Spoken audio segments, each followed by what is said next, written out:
Hey, Christy Mattoon here. I think I'm on, I should look before I even say, I don't know what I'm on my days for my 90-day journey, but I'll add them up and tell you on my next video. I want to show you some of the stuff that I do outside of spiritual activity, I guess you could say, outside of heart coherence and doing calls with people. This is my herb garden. It's kind of zen in the fact that it does what it wants to, and I don't try to control it. You'll see some absolutely lovely dandelions right there. And I say lovely because I mean that. They're beautiful. We have quite a few patches of dandelions down there next to the yucca. And they're edible. They've never been poisoned. There's another huge patch way down there. Dandelions are like the universe's gift to us, you know, because there's so much you can do with the root. You can eat the leaves and the flowers before they turn into fuzz, obviously. So it's just amazing. This is all parsley. There's another kind of dandelion back there. This is a different varietal. That's all oregano. I've got a big patch of chives. In between the parsley, there's thyme, right? And there's parsley and then more oregano. Maybe you can see the difference if I get up close. There's some more thyme and a spider plant that's come in. And usually down through here, where it's empty looking, that'll be full of dill. And then one year the wind blew and it took the seeds across to these rocks. So in between here and here usually fills in with dill. And then the rest of this is all lavender that was here when we came in. And then I usually fill these pots with flowers of some kind. And down there you'll see my kitty cat playing in the dirt. So this whole front yard's never had grass in it.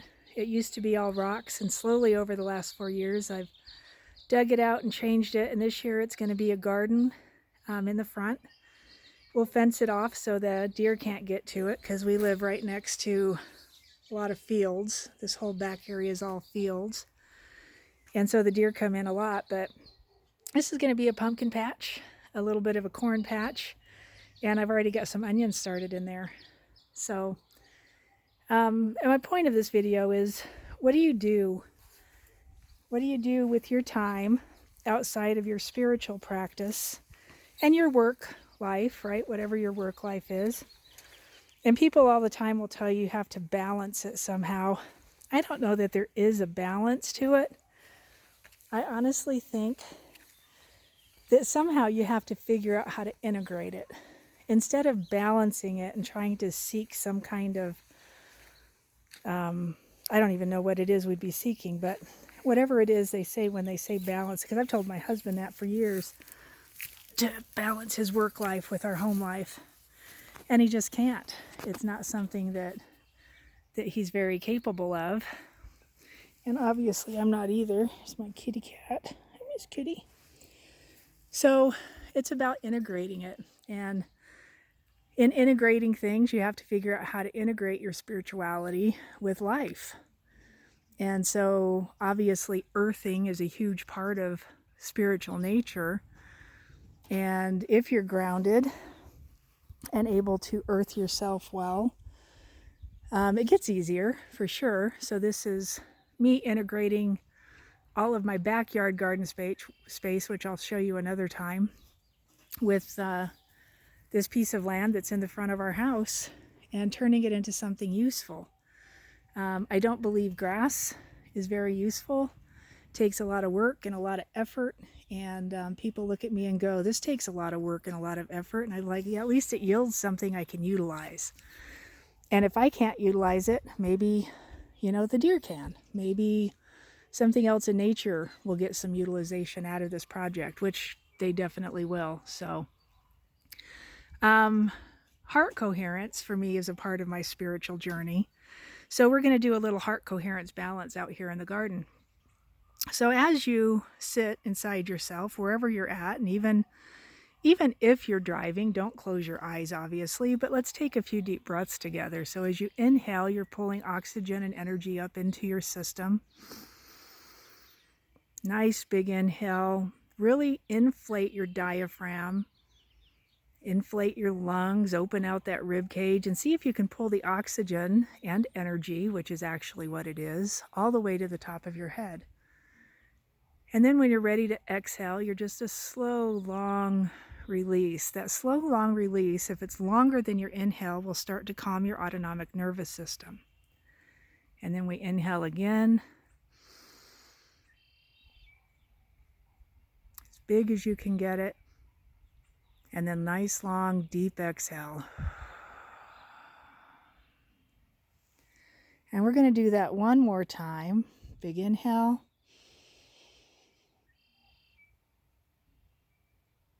And a nice, long, deep exhale.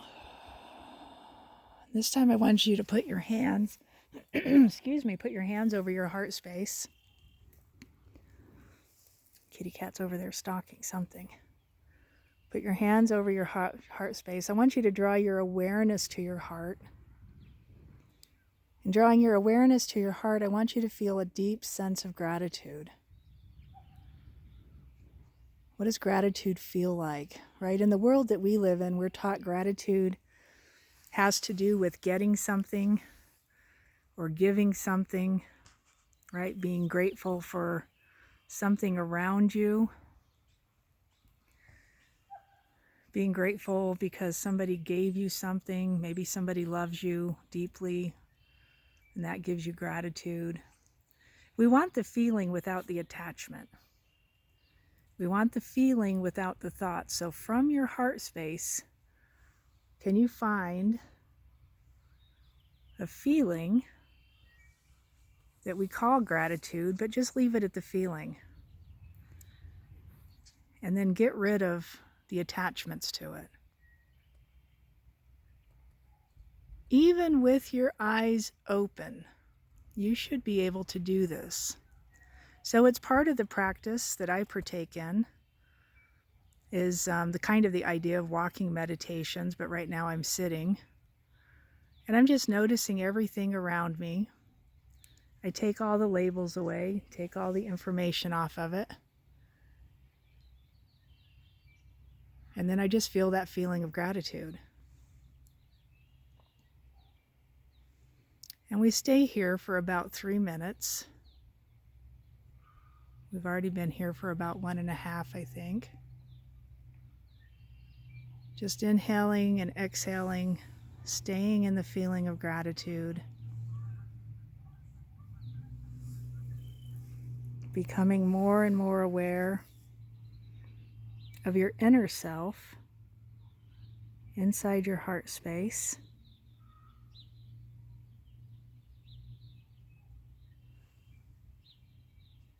Feeling, noticing,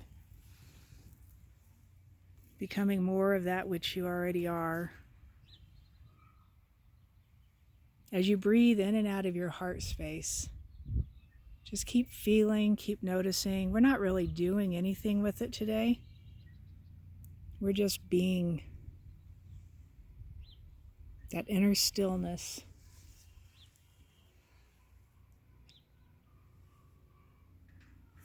Just being the inner stillness.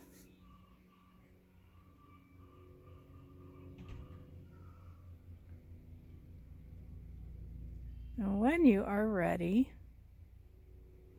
normally I would say open your eyes, but if your eyes are already open, just keep being aware, keep noticing. From the inside of you, you can notice the outside pretty easily. If you're driving, I always tell people to be super careful, obviously. And people would say, don't do this while you're driving, but you have to learn to do this while you're doing everything. The more you learn to do it, the more aware you become that this is something you are and not something you do, which is where we're headed in this 90 days, the better you'll get at it. The more you practice it, the better you get at it. And then relax and breathe, inhale and exhale. keep practicing this, keep coming back to it, become more of it.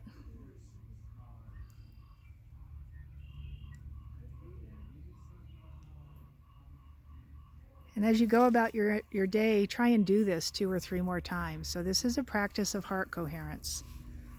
As you go about your day, try to do this 2 or 3 more times. All right, I bless you. I love you. Thank you for being here. And I will see you tomorrow.